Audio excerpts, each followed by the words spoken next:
Good afternoon, everyone. For those that I haven't met, I'm Raya Shadursky, and I'm a member of the board of the Ivan Franko Homes, and also a member of the communications committee, which put together this particular seminar.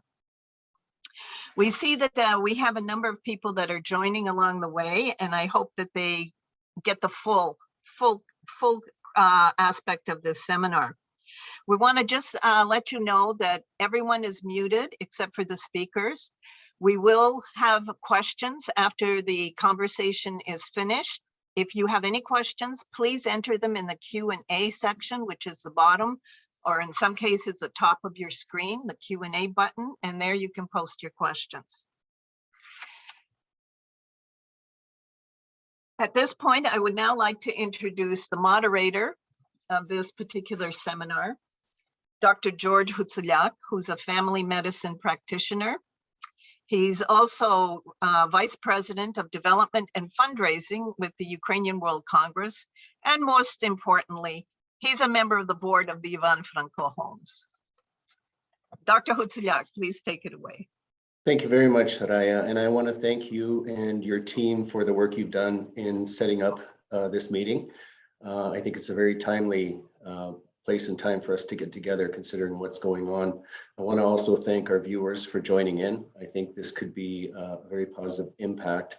And especially I'd like to thank our speakers, Dr. Miroslava Romach and Dr. Rostislav Shemenko for joining. I just wanted to tell you a little bit about each of them before we get into the discussion. Dr. Romach is a certified specialist in psychiatry. She's a professor of psychiatry and surgery in the Temerty Faculty of Medicine, University of Toronto, and a staff psychiatrist at Mount Sinai Hospital in Toronto. She's an authority on clinical psychopharmacology, physician, and clinical scientist with more than 30 years of experience in drug development in academic and industry settings. Dr. Romach is responsible for the establishment of the Ukraine Pediatric Fellowship Program at Sick Children's Hospital. In this role, she oversees medical mission visits to Ukraine and participation of Ukrainian pediatric clinicians in training at Sick Kids Hospital. She's also recently become the co-chair of the Temerty Ukraine Toronto Education and Research Collaboration Fund at the University of Toronto. Dr. Romach is very well published. Her research interests have been in the pharmacological treatments of anxiety, depression, and substance use disorders. Thank you for joining us, Dr. Romach. Thank you, Yura. Dr. Rostislav Shemenko, he is a psychotherapist and life coach and received his education in various European universities in the areas of theology, education, psychology, and psychotherapy. Dr. Shemenko started his career as a university professor where he worked for over 8 years and where he became co-founder and president of the Center of Psychology, Center of Counseling, and vice president of the Institute of Mental Health. He's worked as a psychotherapist for over 10 years, and he offers individual and relationship therapy. He's fluent in 5 languages: Polish, Ukrainian, Russian, Italian, and English, and he's been helping countless individuals, couples, and families get through difficult life situations and regain control towards a more positive and balanced life. We're very grateful to have you with us as well, Dr. Shemenko. Thank you. Nice to be here. So the title of our session today, our webinar, is How to Maintain Mental Well-Being During the War in Ukraine. And at this point in time, feeling like we're hopefully at the end of the worst of a 2-year pandemic, we're now dealing with a horrific, brutal assault on our beloved Ukraine. And this isn't, unfortunately, the first time we've had to deal with grief and other emotions. Over the past century, Ukraine has had many transgressions and challenges. In the early 1900s, we briefly experienced independence, but this was soon taken away. In the 1930s, we had the Holodomor genocide perpetrated by Stalin and the Russian Federation. In the 1940s, we had World War II and various countries fighting on our territory, Ukrainians suffering and being pulled in various directions. Over this time, there were waves of immigration, escape by need, not always by choice. I myself was raised during the days of the Soviet Union, when Ukrainian state was effectively an occupied country under the direction of Russia. In 1991, we declared independence, and it brought to us, I'm sure, joy and a sense of hope. Ukraine stumbled. It didn't make all the right choices. It didn't have all the best leadership, but they did move towards a democratic lifestyle, freedom of speech, and restored human rights. Ukraine was able to have free and fair elections, which were verifiable. And in the one instance where the election wasn't fair, they protested and redid the election to get the right result. This current war began not just on February 24th, it began in 2013, 2014, when Crimea was annexed and Eastern Ukraine, the Donbass and Luhansk regions were occupied by the Russian forces. Millions have been displaced, thousands have been killed, many families have suffered loss. And now with the large scale of the invasion, the images that we're seeing of war like never before, the stories we're hearing, the closeness and proximity of all these events to us, and the vividness of the reporting. There are a lot of mental health challenges. There's a lot of suffering that we're all experiencing. Our two speakers today, Dr. Ramach and Dr. Shemechko, are going to be speaking to us about how to best cope and identify these issues. I'm going to put my first question to Dr. Ramach, if I may. There are many serious consequences of this stress, including anxiety, depression, insomnia, among others. Everybody has daily and weekly stressors in life, but with the atrocities we are witnessing for this generation, the levels of worry and despair may be unprecedented. How do we identify this in ourselves and others? And what would be your recommendation for dealing with these conditions in the context of the ongoing persistence of this stressor? Oh, that's a loaded question. Many components. And you're absolutely right, George. I mean, this is a major life stressor, even for us here within the relative safety of Canada, and has been a major challenge to how we generally cope with life stressors. It's not one of the usual daily stressors that we experience that is part of our normal lives and that stimulates us perhaps sometimes to be a little more productive. It's, being felt as more threatening and more dangerous to us here as a community, to our friends and family in Ukraine. Many of us have carved out a self-identity in Canada as Ukrainian Canadians, and this is being challenged. On top of that, we may have friends and family in Ukraine that are in personal danger. And then especially for those of us with members of our families at the Van Franco homes, the seniors who lived through the Second World War, this has compounded their distress as they relive their own memories and experiences of what they went through.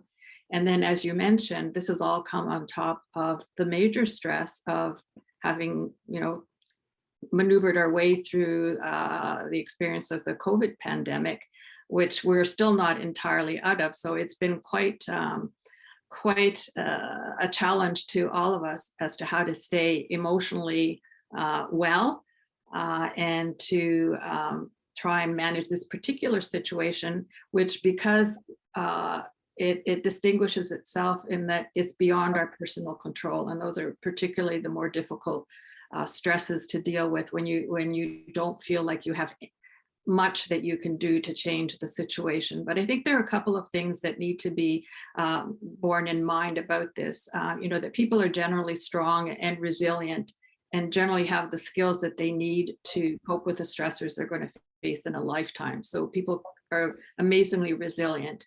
And not everybody reacts to the same stressful event in the same way, and they don't show their distress in the same way. So one has to be mindful of these variations, and especially the ways in which children and communities cope and react to a stressor is often influenced by the way they see parents, caregivers, and community leaders cope and react.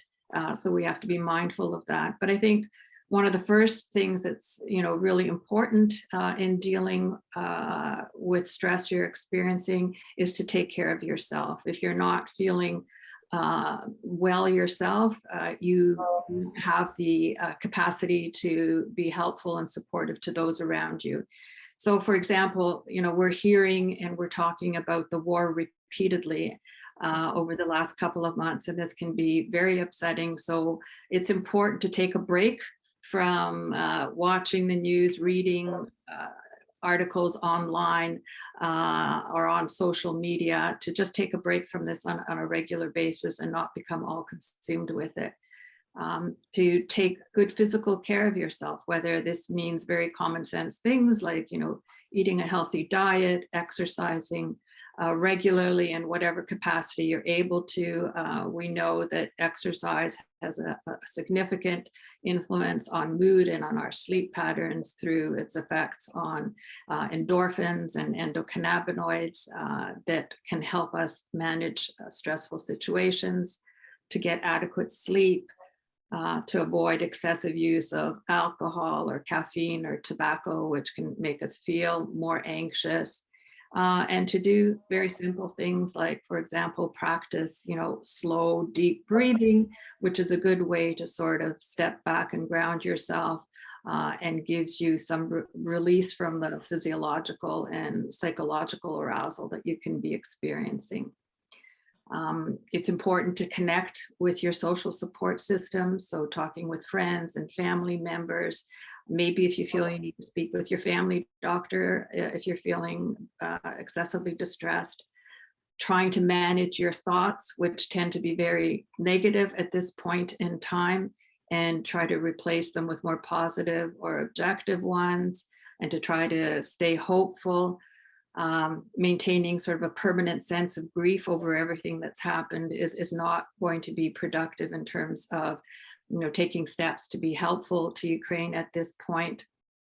One of the things that I often advise my patients when they're feeling stressed is to do a practice of what we call gratitude. And I use this very simple technique that I call the GLAD technique, where each day at the end of the day, you try to remind yourself of all the small positive things in your life to be grateful for. So, G stands for something that you're grateful for. L stands for something that you've managed to learn that day, whether it's about yourself or some factual information.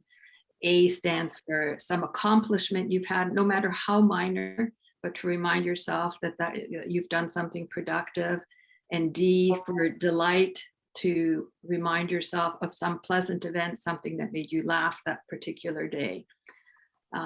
It's also important, I know Raya asked me to maintain as much as possible your daily routines so that you can do things like, celebrate milestones in your family's life and do things that you relax, your hobbies, your interests.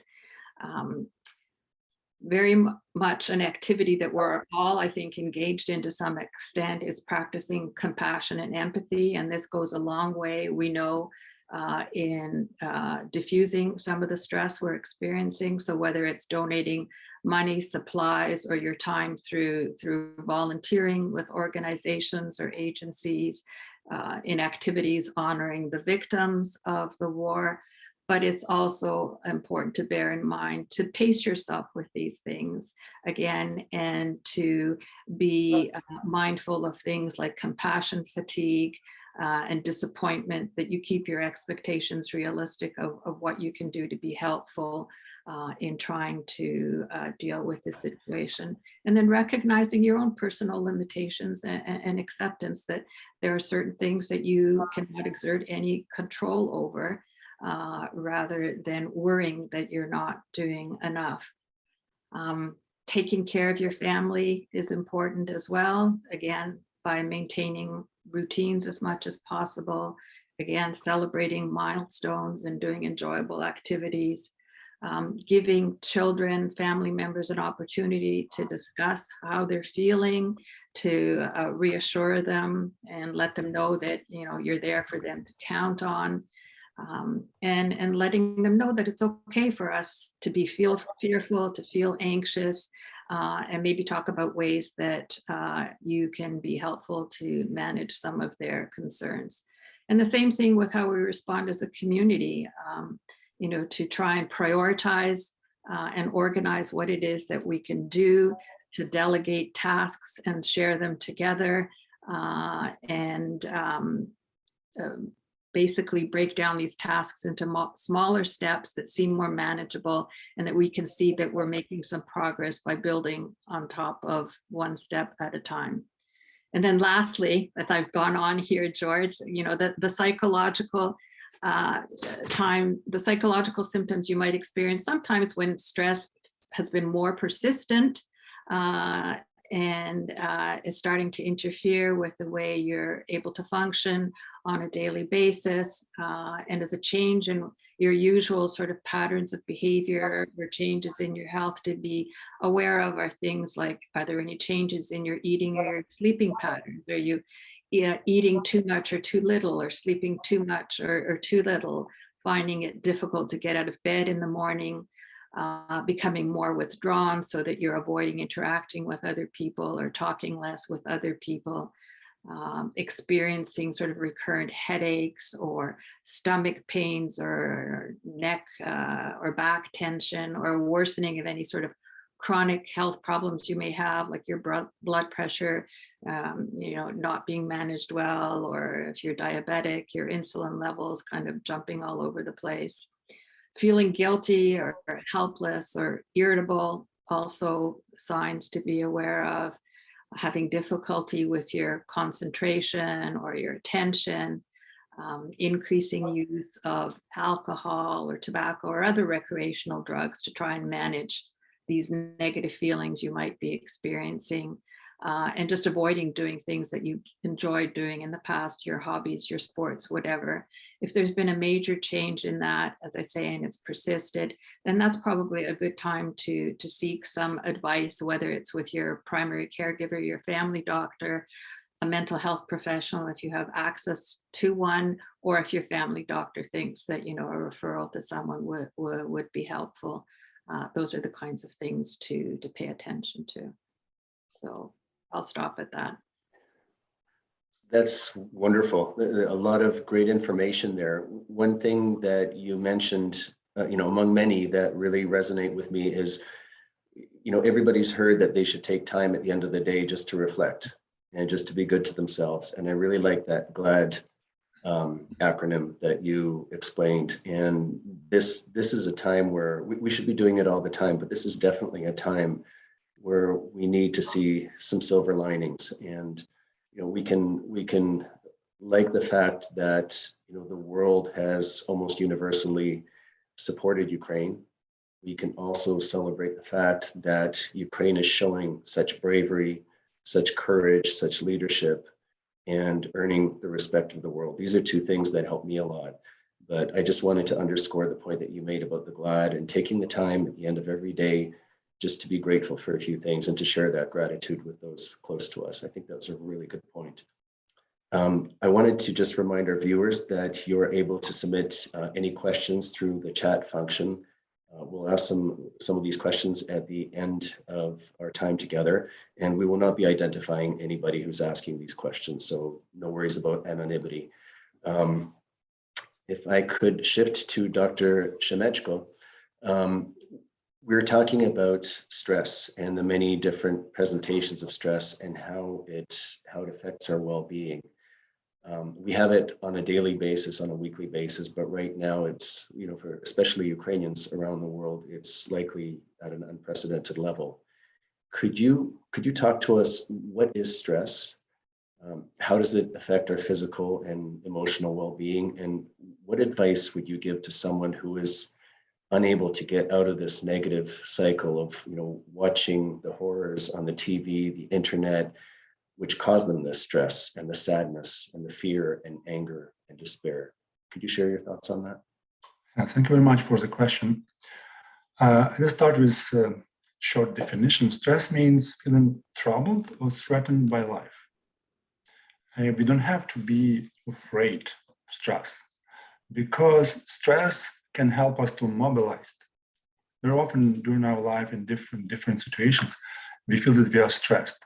When you speak with athletes, very often they will tell you, if I will not be stressed, I will not achieve what I achieve. Stress, in other words, stress is energy that we feel in our body. Stress is reaction of our body when we are ready to fight or flight.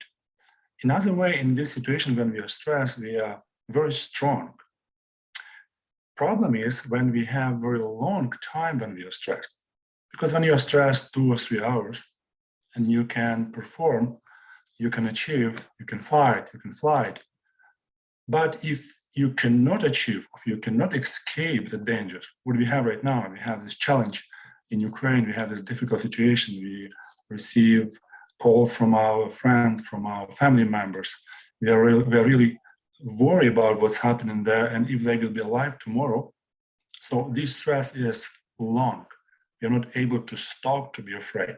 This is a problem because our body is overwhelmed.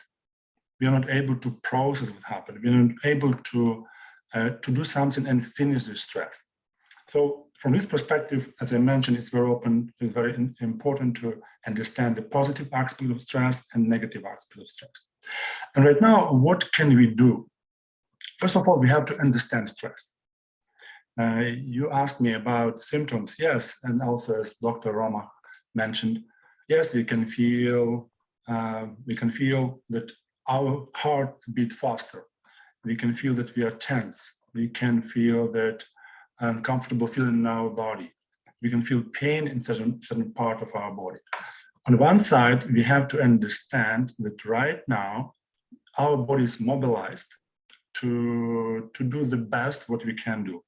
On the other side, we have to know what we can to do. So first of all, and what's really important, we have to accept it. You don't have to fight with these symptoms. I'm stressed right now, and it's okay. It's okay right now to be stressed. Next, understand what this stress is telling to me. I understand that right now I'm afraid. Right now I'm afraid about future of the Ukraine. I'm afraid about future of my parents. I'm afraid about what's happening right now with my friends.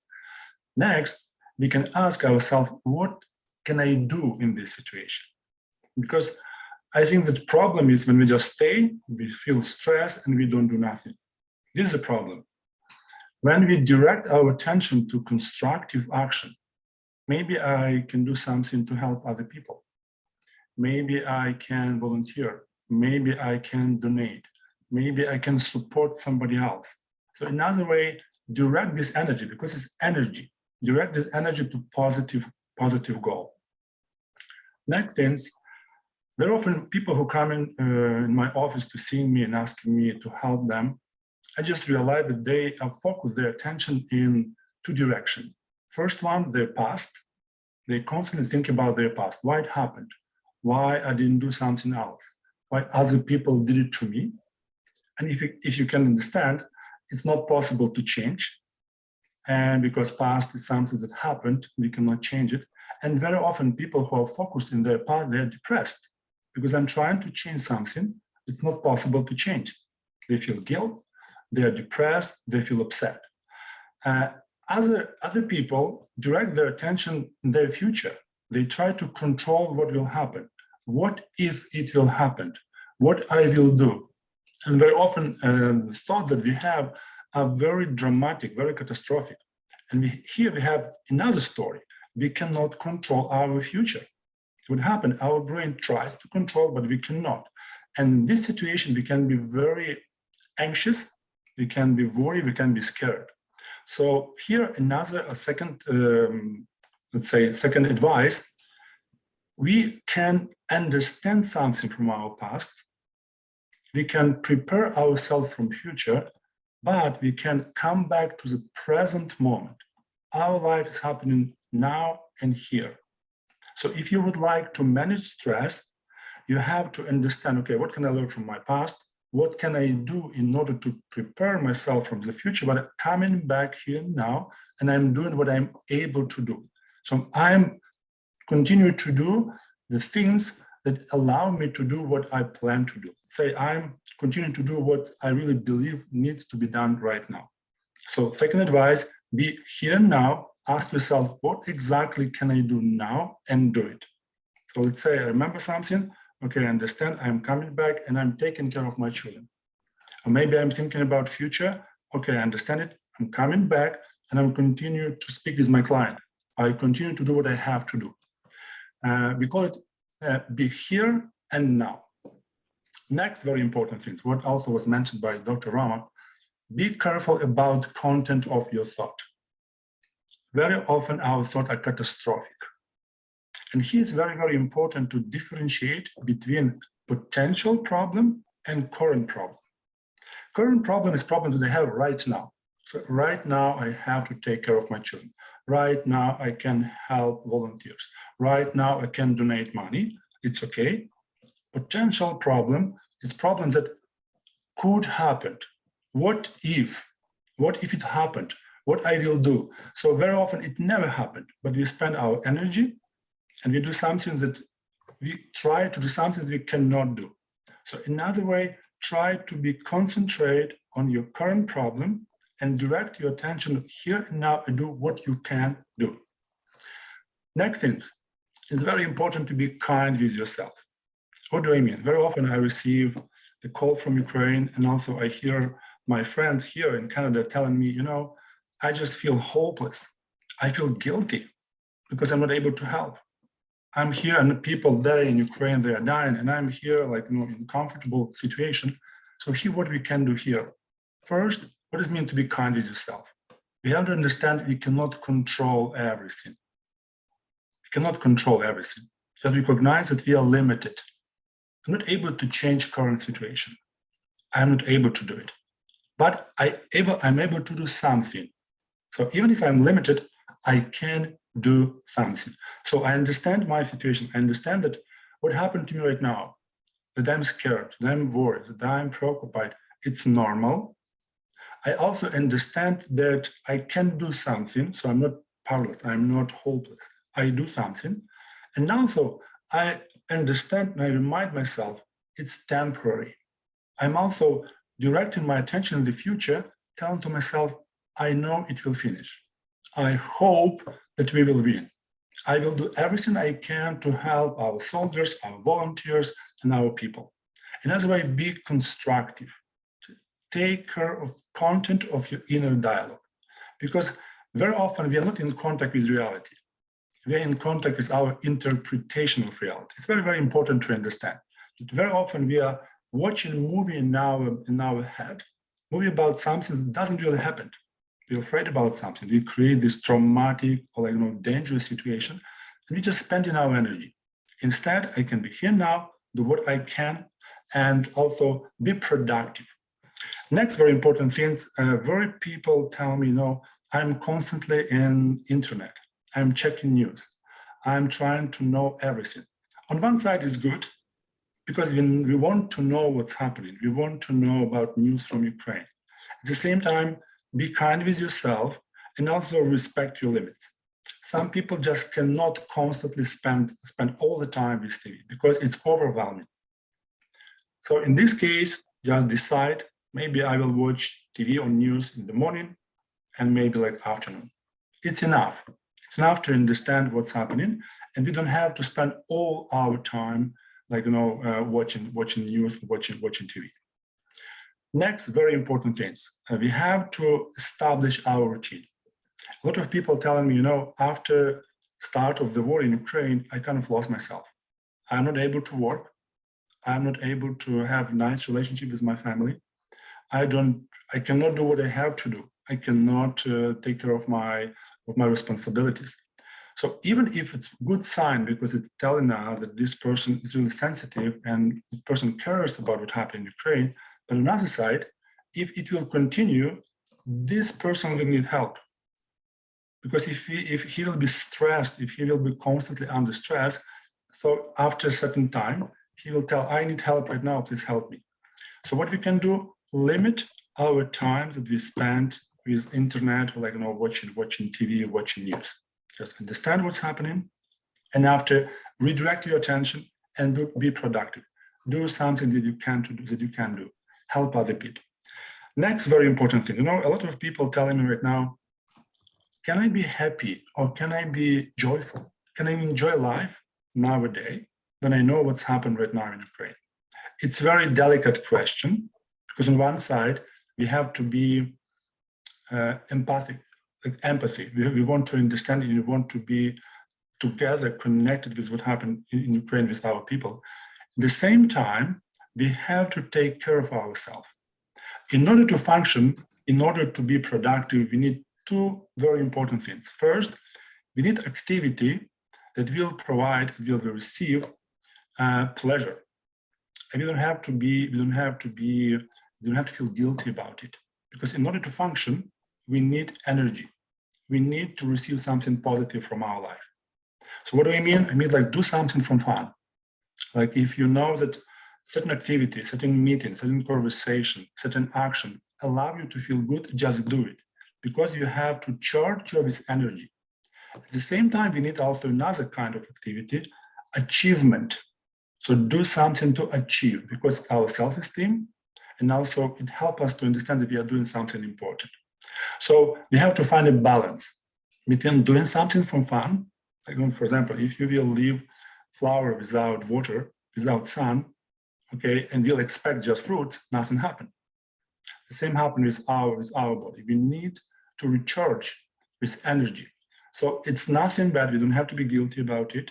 If you talk with someone and if you speak about something interesting, if you do something that allow you to feel more happy, because you can redirect this energy to something good.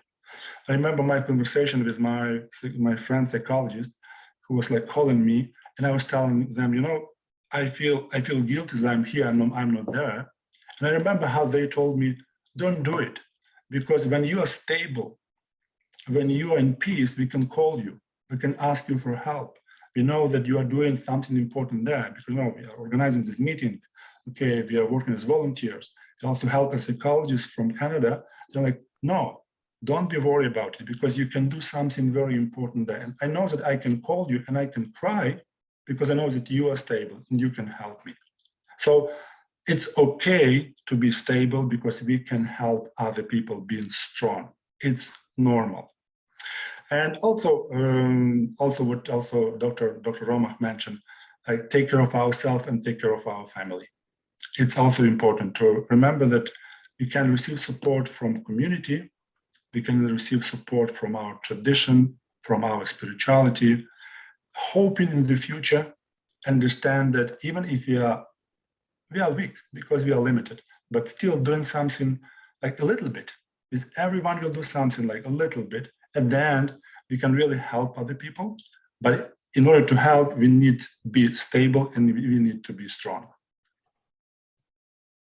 I think that's excellent. Thank you, Dr. Shemechko. I really appreciate you, the thrust of what you're saying, not to sit back and just feel these things, but to take action to help yourself. And in doing so, you empower yourself. And also, I think it's a very important thing that we can all help the situation, probably to a very limited extent, but doing anything, donating, helping pack clothing, supporting in any way, supporting those that can do something is therapeutic. It's very, very helpful for us to do that. Thank you for your comments. I'm going to go back to Dr. Romach and just ask, I want to tap into your sort of medical pharmacology expertise. We're watching misinformation, lies, distortions, war crimes. Dr. Shemechko was talking about the helplessness we feel.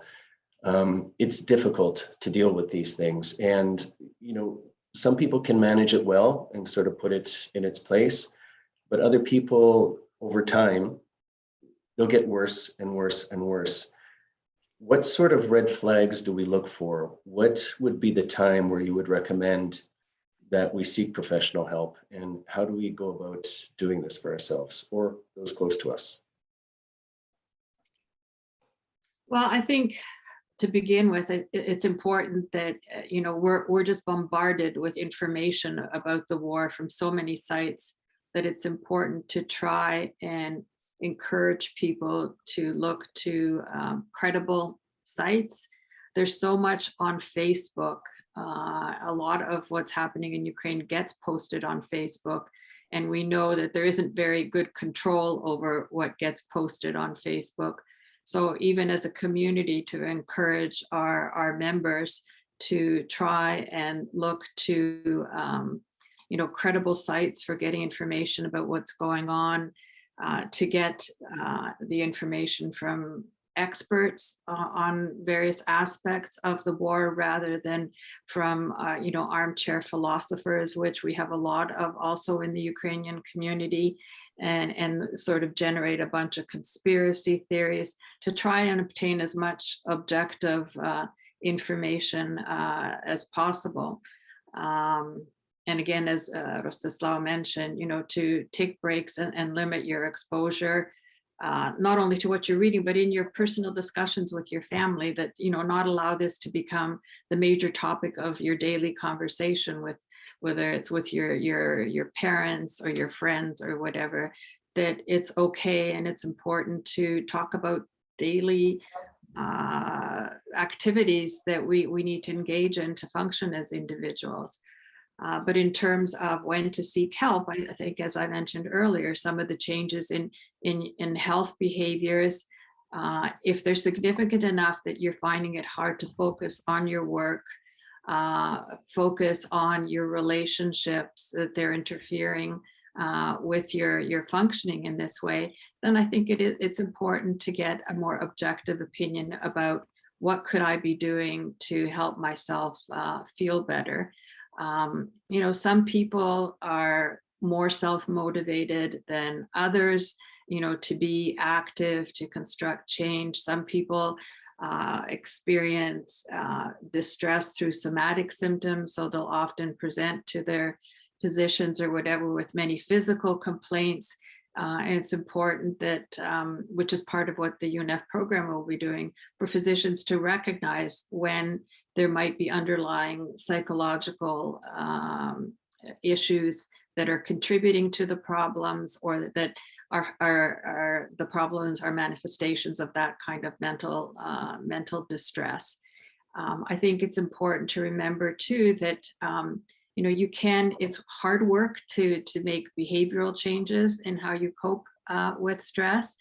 Often people will come and will ask for a pill, just prescribe me something to sleep, prescribe me something to calm my nerves, which is not generally the best approach, unless it's a very acute crisis, to prescribe something for a short period of time to help with sleep, but to encourage engagement, whether it's with a counselor, a therapist, to try to bring about some behavioral changes that enhance your coping skills to deal with the stress, as opposed to looking for immediate relief and this will happen, sort of discounting that the doctor didn't know what they were talking about, they don't understand, and going on to somebody else who is more likely perhaps to prescribe something, which can sometimes lead to an extra layer of problems. Absolutely. Thank you for that. Thank you for that. We're getting on in time, so I wanted to ask Dr. Shemechko one more question, and it's just a saying. I was doing some reading prior, in preparation for this webinar, and one phrase I came across that really made me think was this. It said, "Lean on your loved ones and let them lean on you." And I just wanted to ask you, just briefly, how do we do this, and how do we best support one another when we're all feeling such strong emotions? Yeah, very interesting question, and thank you for it. First of all, we need to know that we have someone that we can speak to. It's much easier to cope with our anxiety, with our stress, when we speak about it, when we share it. And as we listen to somebody else who is sharing with us painful emotions or painful experience, it's important not to teach, important not to judge. Like, come on, you have to be strong, be a man. Or, come on, why are you crying? Why are you so weak? No, just allow other people to speak, allow other people to express, understand. Even if you'll not be able to answer and say something important, just be with this person, allow it to be, and allow this person to be himself. Next things, also according to scientific researchers, when you need something, you need help, you need support, just do it to somebody else. In other words, help somebody else. It's not just we can help other person, we can help ourselves. Why? We can explain it. First of all, we redirect our attention from our negative catastrophic thought, from our scenarios. We redirect this energy in order to do something important for another person. Next thing, when we are doing something, remember I mentioned about this activity of achievement. We achieve something. We see that our action is meaningful. Somebody else can really be helped with our action. It's received and we receive positive feedback. Yes, I can help somebody else and I can make a difference. Another thing, when we speak about help other people, and it's also very important to be together, not isolate, because in some cases, people who are stressed, they isolate themselves. They think, okay, I have to be alone, I have to think about it, I have to process. It's right, we need to process, we need a time to make sense of what's happening. But at the same time, when we are just isolated, when we are alone, we are trying to cope with it, there's a risk to become depressed. So it's so important to be with community, to be together, to speak about it, to be involved, because it's great results. And I think in this way I can answer your question: what does it mean to really to be helpful and also receive help from others? That's really good, really good. Okay, well, thank you for this. I think we're going to open it up, and we do have some questions. So I'm going to ask Raya to just lead that portion and ask the questions that we've been asked from our viewers. Okay, we have one question. I think it affects a great number of us, but how can we calm our loved ones who are seeing all this information, who have lived through the war? Do we limit the amount of information they're getting, or how do we cope with them? How do we talk to them? Any one of you. Well, I guess I would start. Yeah. I mean, they are adults and they need to make their own decisions as to, how much information they want. I mean, if your loved one is spending all day watching the news on television, I could tell you that's my mother, you can get very, very distressed, so limiting the amount of exposure, I think can be helpful to some extent, but, they should be able to be aware of what's happening and be given the opportunity for someone to listen as they express how sad it makes them to see this happening again, how it brings back memories, and they may want to talk about those memories, and I think that's fine. I think the issue is generally not to let it become excessive. And I know that's kind of, well, when do you decide it's excessive? When they no longer can focus on daily things, and again, the few things that they still find pleasure in, then I think it's important to try to redirect them and get them engaged in some more positive aspects. But I do think we have to give them the opportunity to express what memories are coming back to them and what that makes them feel like. Also, I also will add what was just mentioned by Dr. Roma.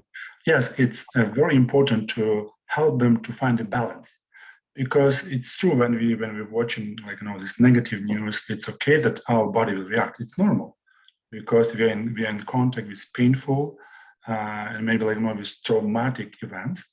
It's okay to be stressed. At the same time, maybe we can remind them about positive things. Okay, but still we are strong. Okay, can you hear this news that we were able to confront this attack? We are able to help with refugees.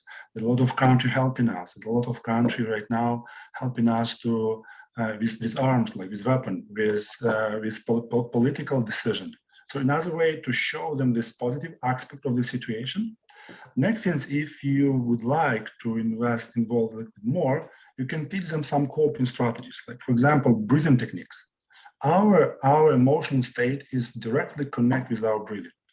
If you start to breathe slowly, like when we inhale, like make this breathe in for 4, just counting for 4, just pause for 4, and also breathe out for 4. And when person can breathe in this, I would say in this mode for like 5-10 minutes, it's like it's obviously the person will feel much more relaxed, because as I mentioned before, we redirect our attention to what we are doing, and also we decrease amount of oxygen in our body. And after few minutes, person will feel much more calm. Next thing, if you visit your loved one is overwhelmed by negative emotion, invite or organize something which is connected with physical activity. Because overwhelming, when we're overwhelmed, is just a sign that in our blood there's a lot of stress hormones, adrenaline, cortisol. We can decrease amount of these hormones by movement, by physical activity. Just invite this person to walk. Maybe like not to do something for fun, just run or play. In this way, we can burn this additional energies, like extra energy, and after this time feel much better. So like this like very positive and simple technique can really help them to feel much better. And last one, maybe also our people who listen to us, and also for them, and maybe for their family members, a very simple technique that we call grounding. What we can do when we are stressed, when we're like overwhelmed by our emotions. I just remember what happened, that we are in our head, we are connected with something in the future or something in the past, or even something in our current situation that's like problematic. Calm yourself with reorienting to here and now. Just ask yourself, what are the 5 things I can see? Okay, I can see my cell phone, I can see my computer, okay, I'm here, I can see this table. Next, 4 things you can hear. Okay, I'm just hearing this music, I'm hearing my children speaking, okay, I'm hearing like this car outside of my room. What can I feel? Okay, I'm feeling like my hands touching this table, okay, my legs staying on the floor. Okay, I just feel that I'm touching this like this sofa. This simple exercise, you're grounding, you're coming back to here and now. You're detaching from this negative thought or negative images that you can have in your head. And after doing this, you can also feel that you become more and more calm. And also, as was mentioned before by Dr. Miroslava, don't be afraid to seek for professional help. Sometimes, we want to help, we want other people to help themselves. It's okay, but because we are limited, you don't have to be afraid, you don't have to feel ashamed. That sometimes you need to go to professional and speak with psychotherapists, with psychiatrists, maybe sometimes even take medication. It's nothing wrong with it, especially in this difficult moment of our life. Thank you. I would just add a quick point as well, because we always encounter this in clinical settings. How much do you tell an elderly person if the news is bad? And my perspective on it would just be that your relationship with these people throughout your lives has been based on honesty, and that needs to be maintained. And the exact line of how much honesty you share with that person, that may be a blurry line, but the time not to share is when you are quite certain that any information you share would be catastrophic for them or would cause them suffering. So that amount of information you can easily sort out, but you do want to be honest with those you love, because you're still with them over time. Okay, and with due to timing, this should be our last question. However, any other outstanding questions, we will try to answer offline with you. How do you explain war to a young child, particularly when their grandparents live in Ukraine? Should they be sheltered, or should you be speaking with them about the reality? Dr. Rostislav? Okay, yes, I can start. When I speak about children, we have to understand that for our children, we are the most important person in the world. There's their parents or their grandparents. So our posture, our perspective, how we feel, how we react, will be for them big example. So if you'll be able to take care of yourself and figure it out, how can you think about it? how you can accept it, how can you understand it by yourself, for them will be example what they can do with it. Next things, we have to explain to our children, we don't have to pretend nothing happened, but we have to explain, taking into consideration their age. We have to explain like this, understand that they will be able to understand what they will be able to understand. Next things, sometimes we want to speak a lot as an adult, but we have to give to our children possibility to speak. Pardon me. So what do you feel? What do you think? What do you need? And not just to ask, but also listen to them. Listen to them, what they have to tell us. Next thing, spend time with them. Very often, and we spoke about this before, when we lose our routine, our children start to feel something's happening because my father stopped to work, or my father fight with my mother every night. And both of them are very anxious. So spend time with them, and also keep this routine. They have to understand, yes, even if there is a war, life continues. I'm stable, I'm safe, I can see my parents be with me. So spend time, and also remember about everything what we have done before. If you were playing with your children, you don't have to stop to do it. If you were spending time going for a walk, just do it.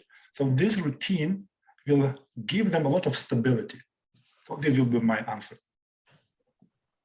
Okay. Dr. Ruma? I agree with everything that, Rostislav has said. I think, it all depends on the age of the child. I think you have to use a language that's appropriate to the age. And in that language, express what you think they can process cognitively, whether it's that, you're feeling sad now and you're worried about, the grandparents because there are some bad things going on, but you don't have to go into gory detail. So, again, they will sense immediately if you're stressed and worrying about something from your behavior and what's going on in the home. So I think you have to put some words to it rather than try and assume that you're concealing it and they're not seeing anything or not revealing anything to them. It's just using age appropriate language and the amount of information you think that they can process without, making them feel terrified, that because immediately they will adapt it to their own situation, that either they should be afraid themselves for their own safety, or that they should be doing something or taking some sort of responsibility to try and fix the situation. And that's not what you want to convey to them. You want to reassure them, but also give them a little bit of information about what's happening. Would this also be in line in talking to them, particularly the older children or preteen tweens that see the brutality that every day? Yeah, I mean, they're going to see it on their social media feeds for sure. Yeah. And again, depending on the child and how they respond to these things, some will be just turned off and will not want to talk about it. So looking for behavioral changes in your child and trying to get them to talk about what they're feeling and why that might be so can, open up an opportunity for them to tell you a little bit and to listen to them and not be judgmental about, if they're angry and saying, this is not fair, I don't want to know anything about this, to try and respond again in a way that's not judgmental, and figuring out a way to be supportive to the way they're feeling. Okay. I would just add, I've got children in grade schools, and I've been in touch with the teachers and principals in these schools about how they're communicating this. And I'll say there's a lot of sensitivity, between grade 6, grade 8, and grade 1. Their approach to the children has been curated and very carefully thought out. They are communicating at different levels and different sort of intensities with kids of different age. So they're doing a great job in the schools as well. Okay. And that should do it for our questions because we're nearing the end of our session. Dr. Hutsuliak, do you want to just summarize briefly? Sure, I could do that. thank you everybody for joining. We have to obviously acknowledge this is a crazy situation we never thought we would find ourselves in, and we would never thought our loved ones would be in. I'm very appreciative for many of the points that were raised today, that we're not responsible, that we do feel helpless, but we can do something about it, that there is stress, but that's okay. And let's use that energy in a productive way. I'm hoping that we can apply the strategies and tools that were discussed today. And I hope we can all get some satisfaction in doing something. Just by being here, you are doing something. You've shown an interest to reach out and learn or share, or just spend a bit of time thinking about this. I'm very grateful to Raya and her team for setting up this time and discussion, and really appreciate Dr. Ramach and Dr. Shemechko for your quality advice and insights. I found it really informative. And again, thank you to our viewers for being here. Back to you, Raya. Yes, thank you very much. Yes, and thank you on behalf of Yvonne Franco-Holmes to both doctors, for all three doctors actually, for being here and contributing to the success of this seminar. Just to mention that we will be sending everyone a survey, trying to get your feedback based on this session, and also what other topics you might be interested in. So you'll be receiving a survey from us shortly. On behalf of everyone, thank you very much. Thank you to all the participants, and hopefully you got some answers to some of those questions and maybe feel a little bit better about being able to cope with what's going on. Thank you.